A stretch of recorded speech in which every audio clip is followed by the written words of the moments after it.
Formula ఈ car race పదం ఇప్పుడు తెలంగాణలో హాట్ టాపిక్గా మారింది. తెలంగాణ రాజకీయాల్లో హీట్ పుట్టిస్తుంది.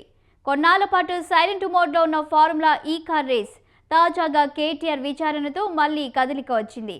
తనను అరెస్ట్ చేస్తారంటూ విచారణకు ముందు కేటీఆర్ చేసిన కామెంట్స్ ప్రకంపనలు పుట్టిస్తున్నాయి. ఫార్ములా ఈ కార్ రేస్ కేసులో నెక్స్ట్ ఏంటి? Have a look.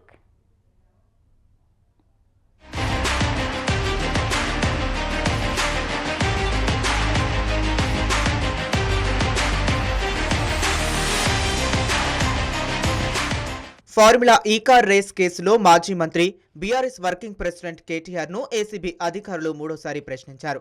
ఇప్పటికే జనవరిలో ఒకసారి పిలిచి విచారించారు. తరువాత అధికారులతో పాటు ఇందులో భాగమైన వారిని ప్రశ్నించారు. వారు చెప్పిన వివరాలతో ఇప్పుడు కేటీఆర్ ను ప్రశ్నించారు.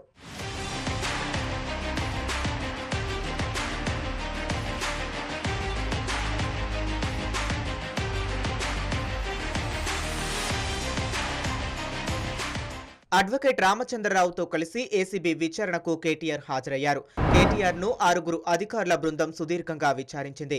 ఇప్పటి వరకు సేకరించిన సమాచారం ఆధారంగానే అధికారులు కేటీఆర్ ను ప్రశ్నించారు. ప్రైవేటు భాగస్వామ్యం ఉన్న ఈ ప్రాజెక్టులో ప్రభుత్వం ఎందుకు జోక్యం చేసుకుంది? విదేశీ సంస్థకు 55 కోట్ల చెల్లింపుకు ఆర్థిక శాఖ అనుమతి తీసుకున్నారా? మీరు చెప్పటం వల్లే హెచ్ఎండిఏ డబ్బులు చెల్లించిందా? అంటూ కేటీఆర్ పై ప్రశ్నల వర్షం కురిపించారు.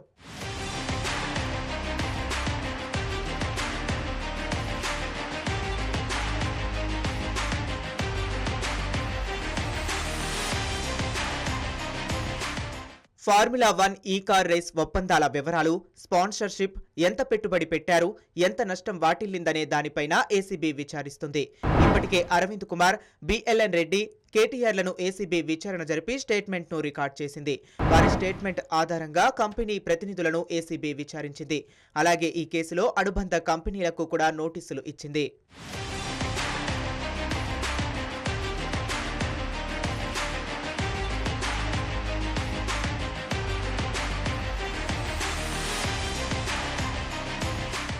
ఈ రేస్ కేసులో విచారణకు హాజరయ్యే ముందు కేటీఆర్ చేసిన కామెంట్స్ సంచలనంగా మారాయి.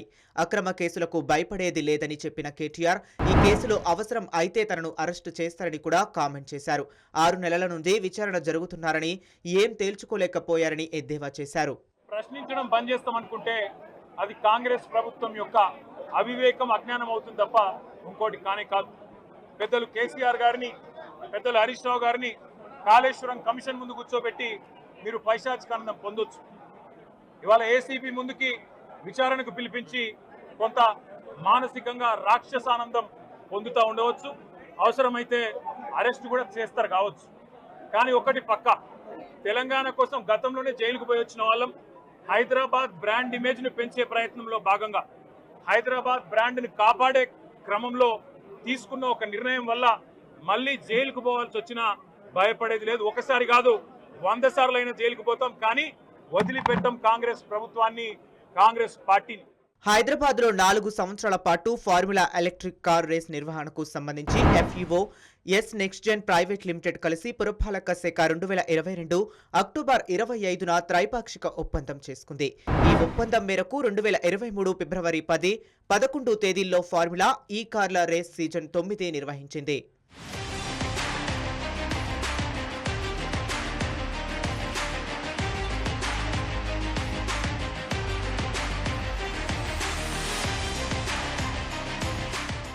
ఫార్ములా ఈ రేస్ ఒప్పందాన్ని చూస్తే దీని వెనుకున్నది ఎస్ నెక్స్ట్ జెన్ కంపెనీ. ఇది కేటీఆర్ బంధుగణానిదేనని సర్కార్ తేల్చింది. ఎస్ నెక్స్ట్ జెన్, ఫార్ములా ఈ తెలంగాణ ప్రభుత్వం మధ్య త్రైపాక్షిక ఒప్పందం జరిగింది. ఈ ఒప్పందంలో భాగంగా ఎస్ నెక్స్ట్ జెన్ 110 కోట్లను ఫార్ములా ఈకు చెల్లించింది. ట్రాక్కు సిద్ధం చేయడంతో పాటు మౌలిక వస్తువుల కల్పన కోసం తెలంగాణ సర్కార్ దాదాపు 30 కోట్లు ఖర్చు చేసింది. ఫార్ములా ఈ రేస్ టికెట్లు అమ్ముకొని ఎస్ నెక్స్ట్ జెన్ బాగానే లాభపడింది.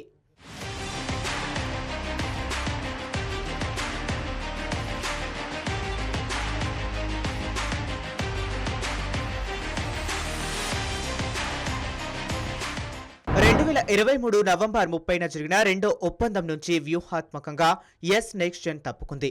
దీంతో 2024 ఫిబ్రవరి 10న నిర్వహించాల్సిన సీజన్ 10 ఈ కార్ రేస్ నుంచి హైదరాబాద్ పేరును FUO తొలగించింది. అప్పటి మున్సిపల్ శాఖ మంత్రి కేటీఆర్ జోక్యం చేసుకుని ప్రమోటర్ నిర్వహించే బాధ్యతను నోడల్ ఏజెన్సీగా HMDA చూసుకుంటుందని FUOకు స్పష్టం చేశారు. ఫార్ములా ఈ సంస్థ తెలంగాణ ప్రభుత్వం మధ్య ఒప్పందం జరిగింది. రేస్ నిర్వహణ కోసం 100 కోట్ల వ్యయం అవుతుందని అంచనా వేశారు.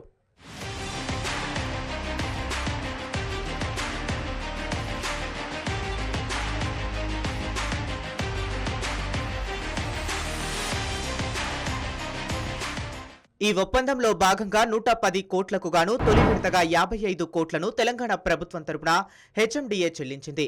ఈ ఒప్పందానికి కేబినెట్ అనుమతి లేదు, సంబంధిత మంత్రి సంతకం లేదు. ఎన్నికల కోడ్ ఉన్నప్పటి నుంచి అప్పటి HMDA ప్రత్యేక ముఖ్య కార్యదర్శి నిధులను విడుదల చేశారు. ఈ ఒప్పందంలో రాష్ట్ర ప్రభుత్వానికి వచ్చే ఆదాయం ఏమీ లేదు. ఎస్ నెక్స్ట్ జెన్ కంపెనీ మాత్రం టికెట్లు అమ్ముకొని అప్పనంగా లాభపడిందని రేవంత్ రెడ్డి ప్రభుత్వం ఆరోపించింది. తెలంగాణ ప్రజలకు రక్షణ కవచం లాగా ఆనాడు ఉన్నది టీఆర్ఎస్ఏ, ఈ రోజు ఉండేది బీఆర్ఎస్ఏ, రేపటికి కూడా స్వీయ రాజకీయ అస్తిత్వమే శ్రీరామ రక్ష అనే విధంగా ముందుకు పోతాం. నువ్వు ఒక్కసారి కాదు 100 సార్లు పిలిచినా వస్తా, 100 సార్లు నిజమే చెప్తా. నువ్వు లై డిటెక్టర్ పరీక్షకు నీకు దమ్ముంటే నువ్వు మగాడివైతే రా, రాష్ట్ర ప్రజలందరూ చూస్తుండగా లై డిటెక్టర్ కూడా రెడీ. నువ్వు ఒక కేసు కాదు ఇంకో 1000 కేసులు పెట్టినా మేము ప్రశ్నించడం బంద్ చేయం, కొట్లాడడం బంద్ చేయం, తెలంగాణ ప్రజల తరపున నిలదీయడం బంద్ చేయం. నువ్వు వేధింపులతో కేసులతో ఏదో సాధిస్తాననుకుంటే నువ్వు సాధించేదేమీ లేదు. అన్నిటికీ తెగించే కొట్లాటకు ముందుకొచ్చినాం. డిసెంబర్ 7న అధికారంలోకి వచ్చిన కాంగ్రెస్ ప్రభుత్వం ఫార్ములా ఈ రేస్పై ఆరా తీసింది. పురపాలక శాఖ ఒప్పందంలోని అంశాలను ఉల్లంఘించిందంటూ ఫార్ములా ఈ కార్ రేస్ స్టేషన్ 10ను రద్దు చేసింది.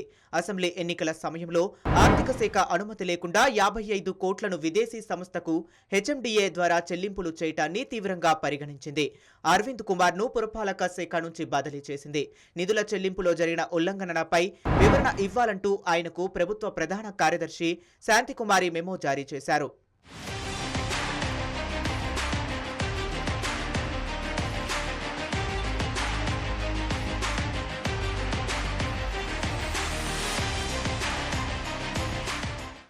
ఎలాంటి ఉల్లంఘనలకు పాల్పడలేదని, అప్పటి మంత్రి కేటీఆర్ ఇచ్చిన మౌఖిక ఆదేశాల మేరకే చెల్లింపులు చేశామని అరవింద్ కుమార్ వివరణ ఇచ్చారు. తరువాత వచ్చే ప్రభుత్వం అనుమతిస్తుందని చెప్పడంతోనే FUOకు నిధులు విడుదల చేసినట్లుగా చెప్పారు.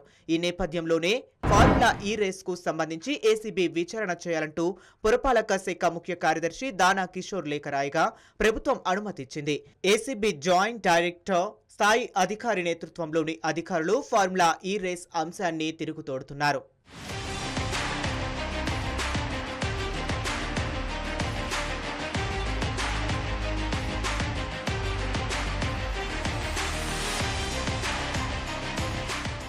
ఫార్ములా ఈ రేస్ ఆరంభం నుంచి వివాదాలకు కేర్ ఆఫ్ అడ్రస్ గా ఉండింది. అంతర్జాతీయ ఈవెంట్ అని చెప్పుకున్న ఫార్ములా ఈ రేస్ ను నగరం నడిబొడ్డున నిర్వహించి జనానికి నరకం చూపారు. Secretariat, NTR Marg, Prasad IMAX road, NTR park లో నుంచి ఈ ఈవెంట్ కోసం ఏర్పాటు చేసిన ట్రాక్ స్టాండర్డ్స్ పై పెద్ద దుమారం రేగింది. ఫార్ములా కార్లు ప్రమాదాలకు గురై డ్రైవర్లు గాయపడ్డారు. హైదరాబాద్ శివార్లలో ఫార్ములా ఈ ట్రాక్ ను సిద్ధం చేసి ఉంటే బేషుగ్గా ఉండేదని క్రీడా ప్రముఖులు అప్పట్లోనే చెప్పారు. ప్రతిసారి ట్రాక్ ఏర్పాటు పేరిట ప్రజాధనాన్ని వృధా చేసే అవసరం తప్పేదన్నారు.